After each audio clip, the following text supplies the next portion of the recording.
Hello, mathematicians. Welcome to a little video lesson, and this is pretty short and hopefully a lot of review for you of things that you've done before with graphs and also things like that and lines and putting points on.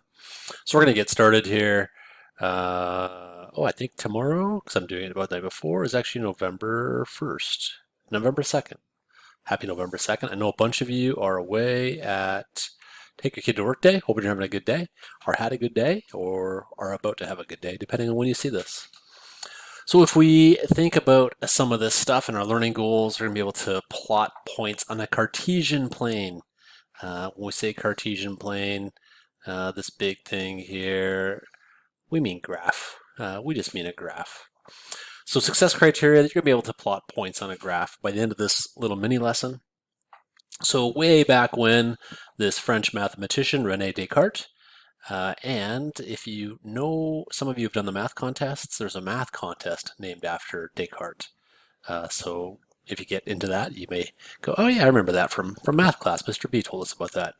So the French mathematician René Descartes developed the idea of a system to represent coordinates or pairs of numbers on a set of axes. And this system is called a Cartesian plane. Sorry, I'm just clearing my desk because it's a mess. Cartesian plane, let me get there. So Cartesian, and you can just take it from above too if I'm going too slow. Cartesian plane. And we more commonly know this and recognize it by a graph, and we'll look at the parts of a graph. We're going to label the parts of our Cartesian plane here below. So we're going to start with, I got to try to draw straight. This is going to maybe be tough for me. And I'm going to go there, and I'm going to go here. Well, I'm doing better than I thought. So this part here, this is our x-axis right here. So x-axis,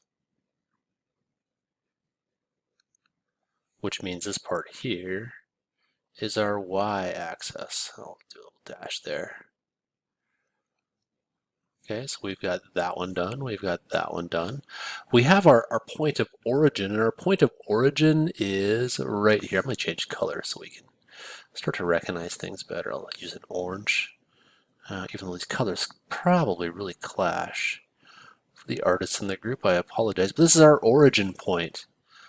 And our origin point, I'm going to do a big line. You ready? Our origin point is 0, 0. So this point here is 0, 0. So y is 0 and x is 0. When we talk about scale, which is going to be our next one, well, that's 0. This is going to be 1. This will be 2. I'm writing these kind of tiny so I can get them in. 3, 4, 5, and we've got 6. And we've got 1 over here that goes up by 1s. 2, 3, 4, 5, 6, and this would be -1, -2, -3, -4, -5, and -6.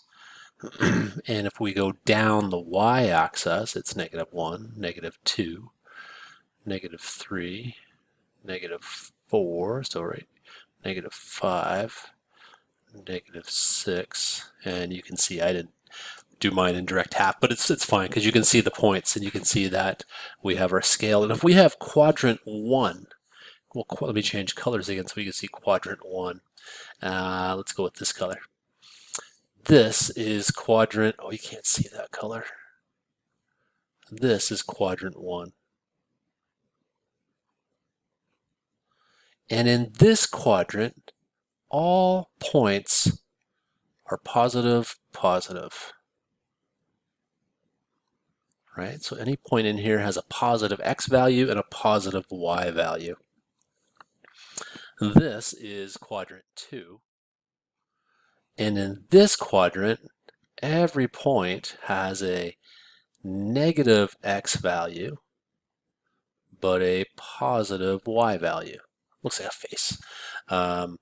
And this is quadrant 3. And in this one, both the x and y values are negatives. So we've got a negative, negative value. Oh, looks like I'm making emojis. Never thought of that before. And this is quadrant 4. I'm using Roman numerals just to kind of teach us a little bit more too about Roman numerals. And in this one, we have every point with a positive x value, but a negative y value. Okay, so quadrant 1, positive, positive. Quadrant 2, negative, positive.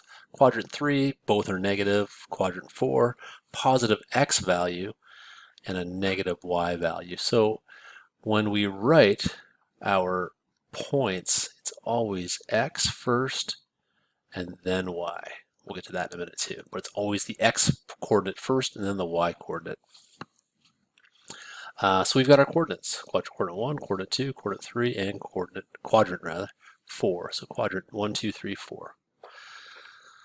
We're going to scroll down a little bit, or maybe get to my next page actually. Get to my next page.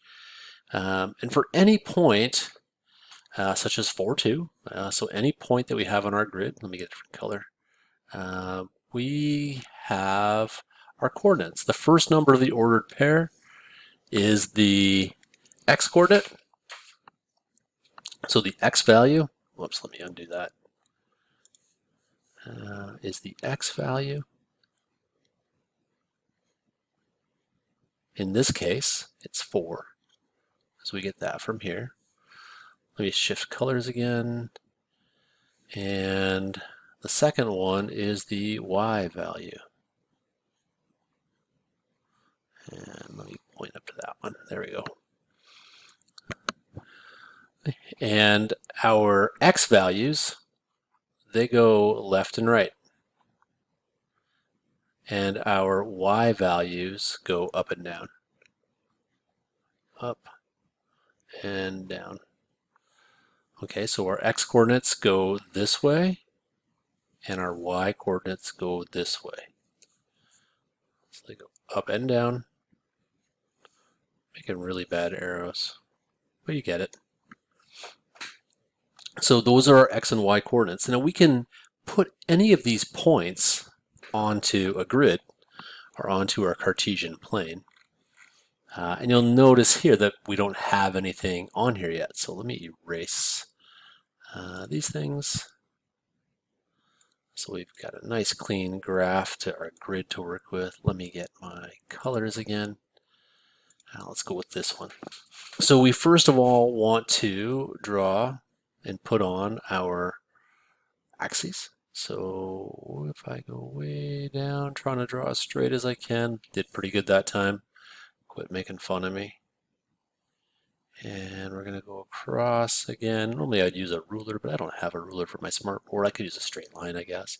This is my x-axis, and this is my y-axis. I'm just going to make my pen a little bit smaller. And we can pick a scale.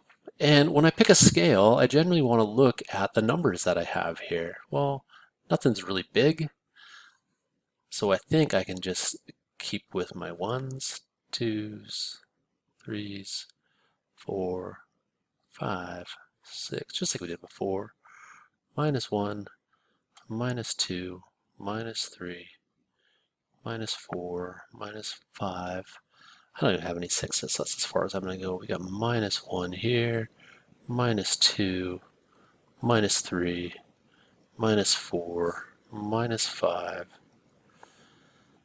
1, 2, 3, 4, 5, 6.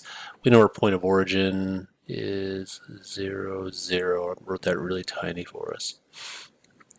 So now we want to put on our plots. And something to think about too, this graph, it goes on forever. So we could put some arrows on here. It goes on and on and on, and it never stops.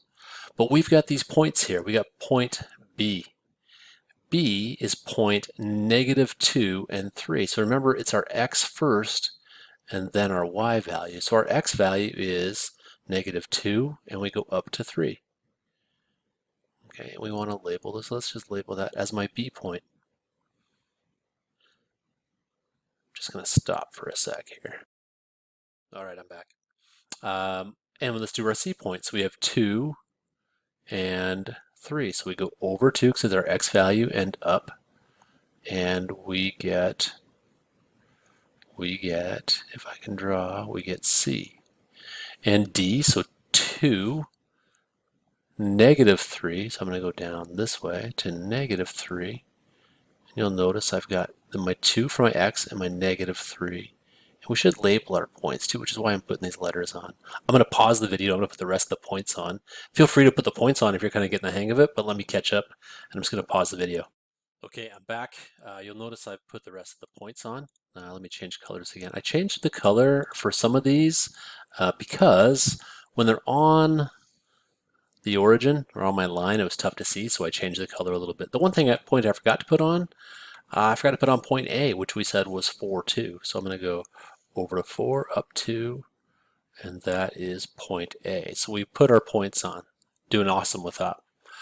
If we go to the next piece, we can also find the coordinates of the points. So we write the coordinates of the points in the Cartesian plane. Well, let's look at A here.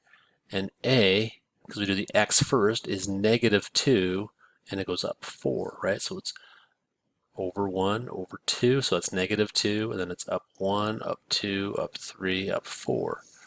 So we've got a -2 and a 4. And I put my points in brackets. And if we look at B, if I can find B, B's over here. And B is 3. My X value is 3, and my Y value is -5. So I've got 3, -5. These have to get separated by our commas there. If we look at C, I've got -5 and -2. So this is in quadrant 3. So I said -5 and -2. And I'm going to pause the video. I'm going to do the rest, but you can look at them and you're probably getting the pattern of how to look at this. So one sec, let me pause and I'll be back in a moment. Okay, group, I'm back. I finished putting finding out my points. I'm going to change colors because there's something I want to show you here. Like on point H, if we look at it, it's right on the axis. If something is right on the axis, it becomes a 0. May not be easy to see the yellow. But we have a bunch on this. So H is on the axis for the Y. It's not, it's just right at 0. G is on the x-axis. So the x-axis value for G is also 0. And then F is this blue point, and it is right on the axis, and it's a -2, 0. So we're going to do some activities that look at Cartesian planes and plotting, things like this. But one of the easy examples that we often think about, and I got thinking the other day, like when I was a kid and when I was even younger, before I had a phone and I had GPS, I'd have to use a map. And I bet if you talk to your parents or somebody older that you know that has driven, they would often have maps in their glove box in their car because we'd have to figure out where we were. And we would use coordinates. Now, we wouldn't use negatives. Usually we'd have letters and we'd have numbers, but we'd use a coordinate system very similar to this Cartesian plane and very similar to the game Battleship. I'm sure many of you have played the game Battleship. Maybe some of you haven't. We're actually doing an activity in class that is going to look at kind of playing like a battleship game. But we've got our Cartesian plane. So if I were to just quickly review it, I've only got a bit of time left in my video. I'm going to go right to page 1 really quickly. So René Descartes made the Cartesian plane. We got all these kind of spots labeled, and we got our quadrants named, and we'll go over this again, and we'll probably have a poster up in our room because that would be helpful, I think, to see where things go. And then on page 2, so for any point on a grid, the first number of the ordered pair, and this is our ordered pair right here. I gotta change colors real quick and I'm running out of time. This is my ordered pair, right? They're in brackets. This first one is the X value, second one is the Y value, and they are separated by a comma. Group, good work. This is a real short note. I will see you in class when we can do some activities. Talk to you soon.